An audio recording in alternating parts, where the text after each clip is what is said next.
మహాభక్తుడు మాణిక్యవాచకర్. బాగా వృద్ధుడైపోయాక చిదంబరం చేరుకున్నాడు. ఆయన చేరుకుని రోజు చిదంబరంలో నటరాజస్వామి వారి మీద స్తోత్రాలు చేస్తుండేవాడు. ఒక రోజు పరమశివుడు చూశాడు. చిదంబరంలో మాణిక్యవాచకర్ నివాసం ఉంటున్నటువంటి ఇంటికి పరమశివుడే బయలుదేరి వెళ్ళాడు. వెళ్ళి రాత్రి అయింది. అప్పటిదాకా స్తోత్రాలు పాడి పాడి అలిసిపోయి మాణిక్యవాచకర్లు పడుకున్నారు. తలుపు కొట్టి, ఏమయ్యా నువ్వు పరమశివుడి మీద ఎన్నో స్తోత్రాలు చెప్పావుట, ఏది చెప్పు వింటాను. వృద్ధ బ్రాహ్మణుణ్ణి ఎక్కడి నుంచో తీర్థయాత్రకు వచ్చాను, వినాలనిపించి వచ్చాను అన్నాడు. ఆయన శివస్తోత్రం చెప్పడం అంటే ఆయనకి బడలిక లేదు, రాత్రి లేదు, పగలు లేదు, శరీరం సహకరించకపోవడం అన్న మాట లేదు. అంత సంతోషం. ఆయన చేసిన స్తోత్రాలన్నీ చెప్తున్నారు. పరమశివుడు వ్రాసాడు వాటినన్నింటినీ గ్రంథం కింద వ్రాసి తెల్లవారుతుండగా అలిసిపోయాడు మాణిక్యవాచకర్. స్నానం చెయ్యాలి, సంధ్యావందనాది క్రియలు ఆచరించాలి, వెళ్ళనా అన్నాడు. వెళ్ళిరా అని నేను సెలవు పుచ్చుకుంటానని వృద్ధ బ్రాహ్మణ రూపంలో ఉన్నవాడు పైకొచ్చి మాణిక్యవాచకర్లు చెప్పిన స్తోత్రాల్ని తాళపత్రాల మీద అన్ని రాసి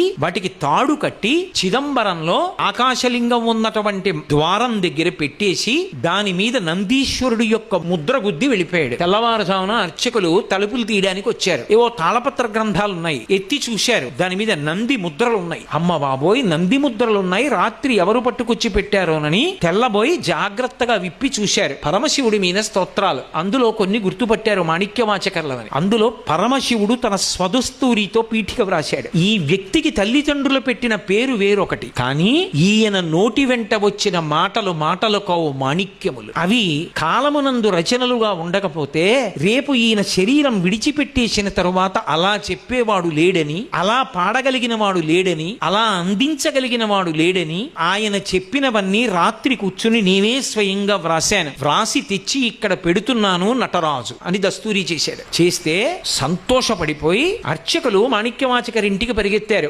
ఏమయ్యా, రాత్రి నీ ఇంటికి ఎవరైనా వచ్చారా, నువ్వు శివస్తోత్రాలు పాడావా అని.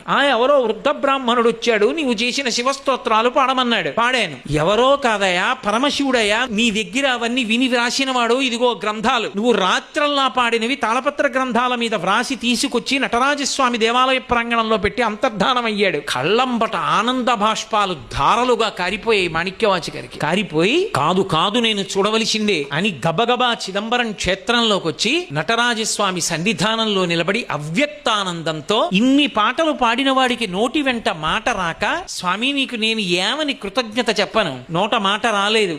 అవ్యక్తానందంతో నటరాజస్వామి ముందు నిలబడిపోయి కన్నుల వెంట నీరు కారుస్తూ రెండు చేతులు ఇలా పెట్టి నిలబడిపోయాడు. ఆ ఆనందానుభూతిలో ఆయన ఉండగా ఆయనలోంచి దివ్యమైనటువంటి జ్యోతి అందరూ చూస్తుండగా బయలుదేరి, అందరూ చూస్తుండగా చిదంబర క్షేత్రంలో మాణిక్యవాచకర్లోంచి జ్యోతి లేచి నటరాజస్వామిలో కలిసిపోయింది.